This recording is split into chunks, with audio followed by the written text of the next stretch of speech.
Welcome back to the Pete and Cole podcast. I'm Pete alongside Cole Palestina. Big podcast today. Big week for sports. Sports, getting on the rise. This is the best time of year. Coming up to Christmas time. Got a lot of sports going on. College football's winding down, so, it should be interesting. Starting off, Bills-Patriots. Yeah, Thursday night game this week. This is the first time where a team will get a week of rest because they played last Thursday on Thanksgiving, so it should be interesting. Because last Thursday night games have not been good, coming off short weeks. Yeah, definitely. They changed the whole Thursday night thing, I don't know how I feel about Amazon Prime, if I'm being completely honest. It's not been great so far. Matchups haven't been good. Announcing hasn't been good, but hopefully should be a better game. Definitely two teams that are better than the rest of the teams have been. I mean, we've had below 500 teams a lot, so should be a good matchup. Yeah, it's a big game for both teams. Obviously, the Patriots outside the wildcard spot, and the Bills are 0-2 in the division. So they want to try and keep pace with the Dolphins. It's going to be a big game for them. Well, yeah, the Patriots, listen, they've got a tough division, one of the toughest divisions in football, and they need to keep pace in this wild card race because I don't think they can win the division, but they can at least try and keep pace in that, in that division and the wild card, and they need to win. They need to win. They don't want to fall to 500 in such a hard division. Yeah, and it's big for them being right behind the Jets and already sweeping them. Yeah. Beating the Bills would be huge. Get them back on track. I agree. I think this is a huge matchup. Should be one of our first good matchups. Always cold when you're playing up there in New England. Should be a good game, though. So who do you have winning, Pete? Who do I have winning? I have the Bills by 7. By 7, wow, that's a lot. I'll take Buffalo, but I think it'll be close. Patriots defense is good. Should be a good matchup. I'll take them by the Bills by a field goal. I think Bill Belichick is an overrated coach, but we won't get into that. I still think the Bills win that one. Should be a good matchup. I think the Bills could even win by more, but I'm gonna keep it close. I think it's a 7-point lead that gets cut down. I think it's a garbage time touchdown that gets to that. Going into college football, we had a big weekend with Ohio State losing to Michigan. One of those teams was dropping out. It was whoever won. Wasn't particularly close. Michigan got that big win. They got moved up to number 2, and Ohio State's out right now on the outside looking in. Number 5, they need a miracle. Yeah. It's going to be tough for Ohio State, but TCU, they play Kansas State, who's a good team. They're ranked 13th. Should be a good matchup. TCU struggled against Baylor, so yeah, definitely. Interconference games have been tough for them. And then USC plays Utah, another good ranked team, so those games should be interesting. Those are the two ways in. I don't think Michigan loses to a Purdue team without Aiden O'Connell. He's on the fringe of whether he's going to play. It doesn't matter. I think they're not good enough to pull off an upset there. Looking elsewhere, the ACC championship was super hyped up earlier when Clemson was looking good and UNC didn't have that loss. Now just kind of a mediocre game. Still should be good. 2 ranked teams, 2 North Carolina teams. And then Georgia, you just can't somehow get upset by LSU. If that happens, then there's chaos. I think Georgia and Michigan are basically locks at this point. I mean, they're still both locks in my opinion, but you never want to get upset and then lose rankings where you are. So, I mean. Yeah. And Clemson, they were supposed to have a chance if they didn't lose to South Carolina, which would have been interesting to see. That was a great game. Great play by both teams in that one. So, yeah, I mean, looking at this now, okay, so who do you have, TCU or Kansas State? I have TCU. I really like what they're doing with the new coach, 12-0 in his first season. I agree with TCU. Now I'm going to throw a bone at you. I think Utah beats USC. I mean, Utah, they've been good against teams that they should beat, but they've played bad against Florida, took a loss there early in the season. Yeah.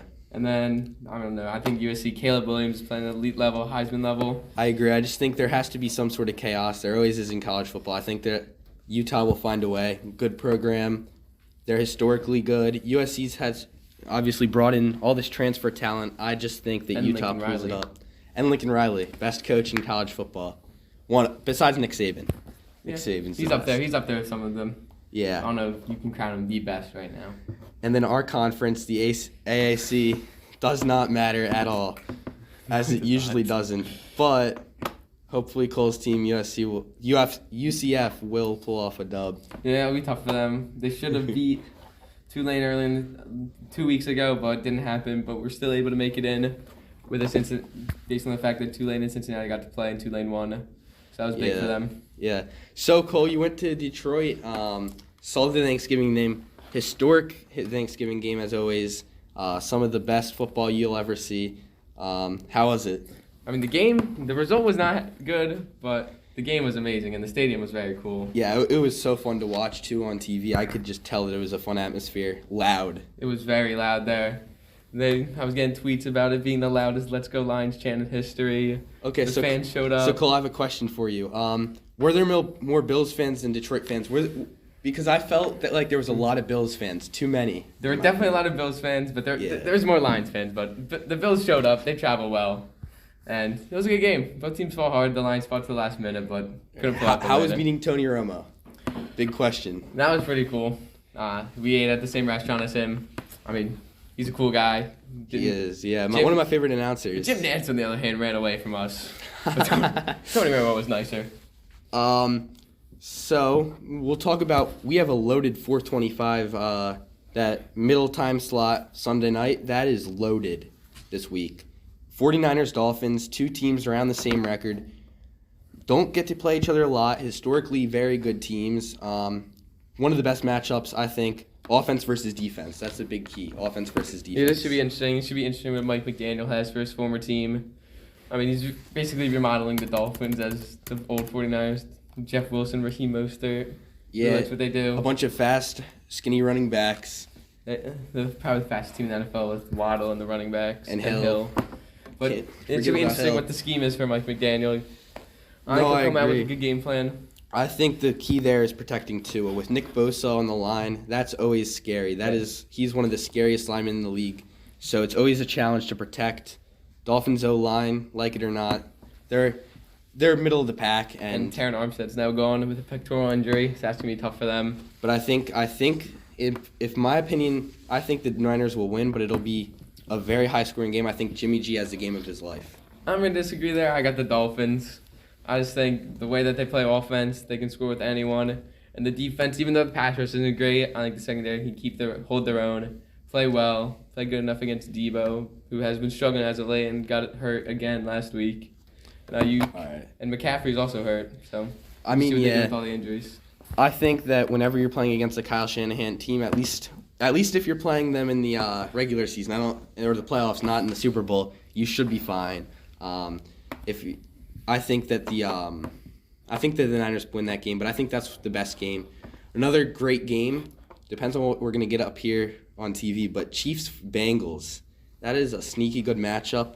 Repeat of the AFC Championship game. I don't know. I think that the Chiefs win that one. That's going to be a really tough game. Both teams are obviously playing well, and the Bengals are going to get Jamar Chase back, which is going to be good for them. But T. Higgins has been playing like an absolute stud these past few weeks without him. The Chiefs' offense is still the Chiefs' offense, though. Best offense in football, have been for the past years. I don't think they can be stopped by a Bengals defense that is not the best in the league. I don't even think the best defenses in the league could stop this Chiefs' offense. So I don't know how the Bengals will get it done. No, it's impossible to stop Andy Reid and the Chiefs, but it is. You just got to hold your own on defense, and Joe Burrow should keep pace with Mahomes. Burrow's good. I think this one. How much do you have the Chiefs winning by? I don't have the Chiefs winning at all. You have the Bengals winning? I have the Bengals winning. I think Joe Burrow, they're playing with such confidence right now. They're going on the same run they went on last year. I think they're going to start winning games, make the playoffs. And they're going to be a dangerous team to face. Final score? I'm going to give it to the Bengals, 34-31. All right. I have it 28-21 Chiefs. I think it's a little more low scoring than normal. But you could give Mahomes 8 seconds and a timeout, and he's going to score a touchdown. I think you give him a timeout and any amount of time, and he'll do something. So yeah, he's obviously a special player. But it's going to be interesting how the Chiefs secondary is going to do, made up of mostly rookies. And they have to go against Jamar Chase, T. Higgins, and Tyler Boyd. Should be interesting. It should be interesting. I agree. Fantasy players, Josh Jacobs. Wow, what a week last week. That was crazy. 303 scrimmage yards. Nobody does that. You have to be some sort of special player. And that Raiders offense with Devontae Adams, I still think they revolve around Josh Jacobs. They revolve around Josh Jacobs and Devontae Adams, and I think that Josh Jacobs will have another big week. I know you can say stuff about injuries, but I just think that they get it done against a weak Chargers defense that's really getting injured in these later weeks. I really do think that that Josh Jacobs has another big week. I don't think it's big, but it'll be another big week. Yeah, the Chargers defense has not been what it was expected to. They went out, got a bunch of good free agents, but has not held up. You got my boy Khalil Mack. Yeah, but I mean, Jacobs is dealing with that calf injury. Should be interesting how they progress him through the week. And I mean, but the game he's coming off last week, that's crazy. And if the Raiders can establish the run like they did against the Seahawks, they're going to be a really tough team to beat if you have Devontae one-on-one in man coverage. If they're loading up the box against them. Yeah, definitely. Okay, so who's your fantasy player of the week? I got Nick Chubb just because he's going against the Texans. Should be a pretty favorable matchup for him. Yeah, the safe pick. The only thing that could, I guess, deter that is if they want to play Deshaun Watson and really, really use him. Yeah, I mean, I think what's going to happen is Deshaun will play, but going to be a little rusty, obviously. You're going to want to establish the run. Yeah. Put him in easy situations. He can make the throws, but just keep it simple for now and let him progress throughout the offense. I definitely foresee a lot of read options on Sunday. Yeah, that's probably going to happen, but I think no matter what, the Browns are going to go up big and just keep running the ball at the end. I agree. Kyle Allen is nothing special. Yeah, I completely agree. The Texans looked terrible against the Dolphins last week. That's one of the biggest blowouts in football this year. Mm-hmm. All right, so the other football, we might have had an argument about whether to put this in here, but big USA coming out and a historically bad team at soccer, and they just made it through their group and are moving on to the round of 16 in soccer. So. Yeah, that was awesome for them. Also happy to watch that game when Christian Pulisic, I don't know how you say his last name, when he had that goal. Or something? Yeah. Yeah. When he had that goal, that was awesome. Yeah, but that happened in school in the middle of prayer. It was pretty exciting. Definitely haven't watched a lot of soccer before this, but it's definitely exciting to see, America in it. It's exciting to watch other sports than the normal sports in America. It's fun to, I guess, diversify yourself in sports, and hopefully they can beat the Netherlands and keep going, but it'll be a tough matchup for them from what I've heard. Netherlands is a pretty good soccer country, so. Yeah, it should be an interesting matchup. Just got to play their game. Hope they win. Yeah, hopefully, I guess. What you got to root for? Been pretty defensive this year, so maybe they can get that offense going, excite the fans. So that's it for the Pete and Cole podcast. Goodbye.